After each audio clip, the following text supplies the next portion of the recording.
I know what you're thinking. You're thinking, what kind of singles event is this? Is this a seminar or a singles event? And if you'll allow me, what I wanted to do is to give you a few tips just to get the most out of today, so that you not only potentially walk away with some numbers, some dates, but hopefully to kind of impart some skills that may help you on your journey. So even if today isn't successful for you, you still are able to take something away that you can use in the future. Is that okay? So if you give me maybe just 10 minutes of your time, is that all right? Can I have 10 minutes of your time? Is that okay? Yeah, brilliant. Thank you very much. I appreciate that.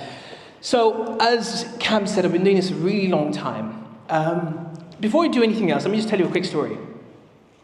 So 9 years ago, I met a beautiful woman, and she didn't like dogs, and I love dogs. So when we went out on our date, this was one of those things that could potentially have been a big deal breaker. For some people it is, some people it isn't. But she was adamant, no dogs for me, and I've always wanted to own a dog. How did we overcome this little hurdle that we had? I was a little bit lucky actually. It was her friend who actually said to her, look, you've met a really nice guy. If he wants a dog, give him a dog. That's all he's asking for, it's not much. And she was like begrudgingly, okay then. So she kind of acquiesced, more begrudgingly, but as time went by, we used to go for lots of walks together, we'd bump into lots of dog owners, and before we got our own dog, Monty, she saw how I interacted with these dogs. And then gradually and slowly, she started to really like dogs too. She was like, oh, even though she'd been attacked by a dog when she was young, she was like, oh, they're actually quite sweet. They're cute. And she got really involved. She loved seeing dogs with me. And then eventually, long story short, we got our own dog, Monty. And I'm sure some of you have seen him, but if you haven't, let me just show you a picture of him so you can see how he takes after his daddy, and he's incredibly cute. So that's our dog. I don't know if you can see, right? So he is an absolute angel. Why am I telling you this story? I'm telling you this story because we get very fixated on our deal breakers, and we often overlook people who could be perfect for you if you just overlook some of these. A deal breaker is fine, but it should remain flexible at all times, because you just never know. You might actually change your mind. I had an old work colleague once, and he was an English guy, and he was married to a Gujarati lady. He's a very staunch meat eater, and she was a very staunch vegetarian. Their solution, when they bought their new home, they built 2 kitchens. One for him, one for her. I'm serious, this is true, it's a true story. And so they found a way through their biggest hurdle, their biggest deal breaker. It seems a bit extreme building 2 kitchens, but for them it's like, it's fine. She has 1 kitchen where she can cook her vegetarian food, and he had 1 kitchen where he could cook his meat. And they were both happy. And they're still together as far as they know, and everything's hunky-dory. Fingers crossed. So I wanted to just share that as a reminder that, look, it's very easy to meet someone and see one deal breaker straight away, or one thing, or we put these lists at the forefront before we've even had a chance to get to know someone. You need to ask yourself, what's more important? That thing that on your list that you want to tick off, or someone with a really good heart? Hands up, is a deal breaker more important to you, or someone with a really good heart? You tell me. So deal breaker, or someone with a good heart? Hands up. Look around the room. Everyone's in the same boat. We're all looking for someone who's a good person that we can just connect with, have a good relationship with. That's it, it's that simple. So I'm going to share a few kind of tidbits of wisdom that will hopefully help you today. And like I said, whether it's not today or whether it's another event, hopefully it's something to help you on your journey. Because dating is very simple. It's very mathematical. Of course there is romance involved, but actually we make it very complicated. More complicated than it needs to be. And it's really, really, really simple. But the problem is no one's really taught us. When you learned your 5 times table when you were a kid, you were taught a very simple formula. 5 times 5 is 5. 2 times 5 is 10, etc., blah, blah, blah. Sorry, 5 times 5 is 25. My maths is terrible. It's gone out the window. But you get my point. If you know the system to work out your 5 times table, you can work out the system for dating. It's really simple. So I'm going to ask my little friend over there who's come to join me today, Avni. We go way back, we're good friends. And we're going to just do a little demonstration, if that's all right. Can I invite you up front, Avni?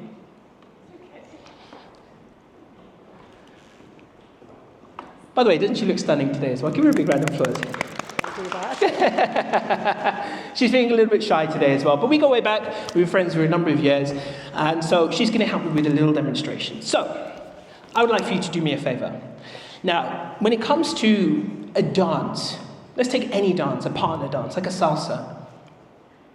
Do you think the dance is going to go particularly well if one partner is moving and the other one isn't? How is that dance going to look? Let's see. So, Avni, let's take a dancing position. Mm-hmm. Thank you. You look gorgeous, by the way. Right, okay, we're going to take this, do this as the first step, and you're not going to do anything. I'm going to try and lead you, but you're not going to allow me to be led. Okay, right, ready? Let's try this. Okay, so you can see that was pretty disastrous. And this is how most people treat their dating. They're expecting the other person to act, but you don't realize that you've both got a role. Roles are simple. For me, I'm a traditionalist. Guys, it's your job to keep moving things forward. What do I mean by that? Very simple. What happens, and please put your hands up if you can relate to this. You meet someone online or at an event, and then it just becomes messages back and forth. Who's ever had that happen? Yeah, where it just becomes, hey, good morning, how are you? Have a good day. How are you, babe? You're right. But nothing happens. You're wondering what's going on. Why aren't they actually taking any action? Have you ever had that happen? How many of you have had that happen, right? So what do you do in a case like that? So we're going to go back to this example. This time, Avni, take two. Neither of us can dance, right? Worth anything. So we're going to just try, but you're just going to follow my lead. And then this step. Oh, shit. It's okay, but it's a little bit better. See, I do the little spin, and she spins. It's that simple. Please give her a huge round of applause, by the way. No, stay, actually. I'm going to borrow you for the next bit as well. So, I know that wasn't a complete success, but you get my point. It was a little bit better than the first one. You both have a role to play. For me, like I said, guys, it's your job to keep moving things forward. But ladies, you have a job too. And this is where it tends to falter more. Because what happens is a lot of ladies will come to me for coaching. Why hasn't he asked me out yet? What's going on? Why isn't he doing anything yet? And I ask you a simple question. Well, have you prompted him? Have you actually said to him, I've really enjoyed our conversation. If you were to ask me out, I wouldn't say no. And they're like, no, I didn't say that. Why should I have to say that? Because like the dance, you both have a role to play. It's very simple. Like I said, one, guys, your job is to keep moving things forward. What does that look like? So you have a conversation with someone online or meeting someone at an event like this, and you say to them, after you've had a bit of back and forth, you've got to know each other, developed a little bit of rapport, of course. You don't do this, you don't barrel in there saying, yes, let's go out for a date. You don't do that. You've got to actually get to know someone. So hi, my name's Amit. Nice to meet you. Lovely to meet you as well. Can I just say firstly that you look absolutely incredible? Thank you. Cool. So why don't you tell me a little bit about yourself? I live near Cambridge. Nice. Oh, you came all the way from Cambridge today? Wow. Yeah. Wow. Enjoy the countryside. Beautiful. Yeah. Do you enjoy walking with dogs? Do you like dogs? Yeah, I do. Do you have a dog with yourself? I do. Nice. What's your dog called? She's called Lily. Lily. Oh, that's beautiful. What breed is Lily? Labrador.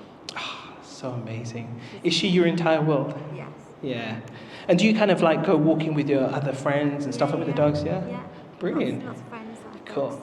Well, listen, I've really enjoyed this conversation. So it'd be really nice to go for a coffee and get to know each other better. Is that okay? Yeah, sounds good. Ah, cool. See, it isn't that hard. It's really simple. Let me give you another demonstration of what not to do. So, Avni, let's do another quick demo. Whether this is an online scenario or a face-to-face scenario, an example of some questions not to ask. So, why are you still single? If that's the very definition of irony, a single person asking another single person why they're single, please don't ask someone why they're single. That's not nice. Do you enjoy being asked it? Of course not. No one does. So we're not going to ask things like that. Question number 2. So what happened in your last relationship? Why'd you break up? What happened? Yeah, don't do that. Both ways. What does it matter? Why do you really need to know? You can get to know that part of them much later down the line, but not initially. Do you find that attractive if someone says to you, It is icky. it's icky? That's the word, the word in this day and age, that's icky. So try not to do that. And one thing we're going to do during the speed date, I brought this as a gift for Avni as well, but I need to bring another one. So I invented these cards. They're called Spark Conversations cards. They're normal playing cards. And on the cards is a question. So you can actually take these on a date. You can actually take them out on a date. Just do a very simple, pick a card and ask each other questions, random questions, or whatever you want to do. But it's a great way to break the ice and ask not the usual boring 5-6 questions of what do you do, where are you from, how many brothers and sisters have you got? The things that are never going to tell you about that person. But if you take these cards, you've got questions like, for example, what's the most challenging or difficult thing you've ever been through? So we're just going to put it to the test, right? So it's Nina, is it? Okay, so what's the most challenging and difficult thing you've ever been through? Or maybe not the most, but one of the most. Not having my grandparents with me. Oh, sorry to hear that. What happened, if you don't mind me asking? Well, they passed before I was born. So Oh, bless. that's So you've never had that experience of having a grandparents and being spoiled by them and... Exactly. Oh, very sorry to hear that. But now I've learned something about Nina. Do you think you learn a lot by asking, what do you do, where are you from? Of course, you learn a little bit, and it's fine. If you want to just ease your nerves by asking these questions, it's absolutely fine. But once you have got past those nerves, ask them a bit deeper. Let me ask you one more question. I haven't asked you what you do, but I'd love you to tell me, what is it you love about what you do? dealing with people and building relationships. Nice. And what do you enjoy about it? Why is that so special to you? Just I enjoy learning about other people's lives and what they do and connect with them and how I can help them. I enjoy that. Brilliant. I love that. Thank you, Nina. You're such a wonderful sport. Thank you.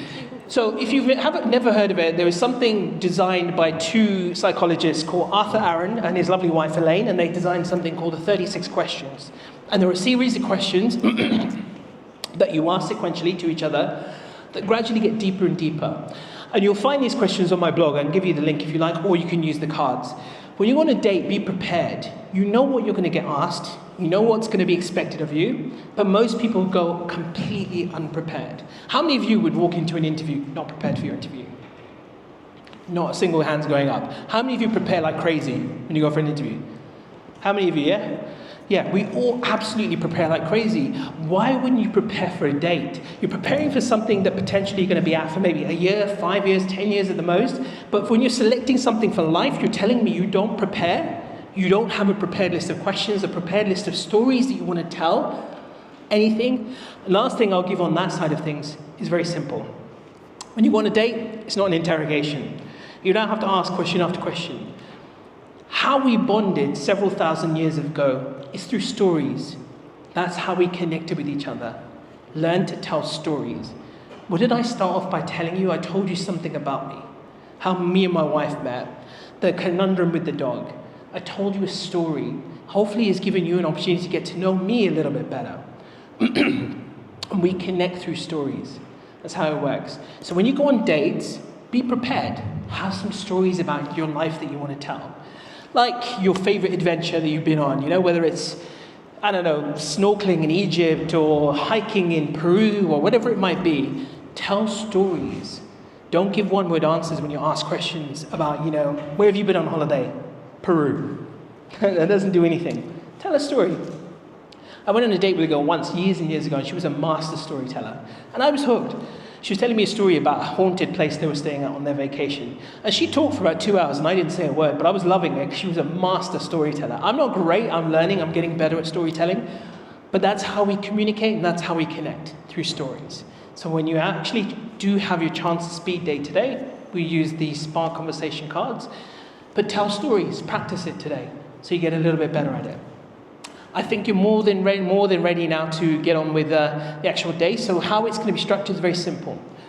We're going to make you feel comfortable with some icebreakers, have a little bit of fun, just enjoy yourself, and then we'll do a speed date at the end. Does that sound good to you?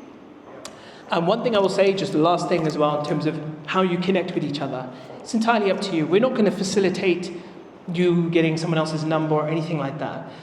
What I suggest you do, because I get this a lot when I do my bigger events, people come to me after the event, they said, there was someone at your event with black hair I'd really like to meet. I didn't get their details. And I'm like, a few more details would be good, please. But one thing I did bring with me, these are from the Connectation events. These are little cards, and there are some pens on the table. Try and return them when you can, because we're going to need the pens. And what it says on these cards is that it says, hey, I think you're awesome.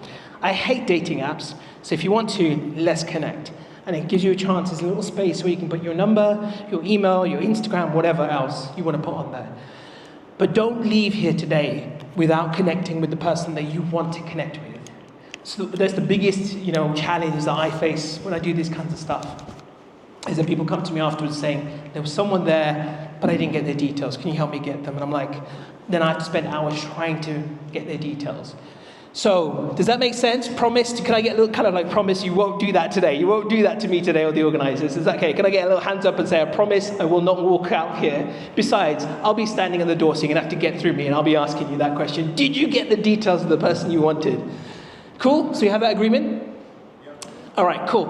And then, so yes, please feel free to make use of these cards, take them with you. You can join the singles WhatsApp group we've got as well. And let's do a little bit of an icebreaker to get everyone nice and warmed up. So can I ask a small favor?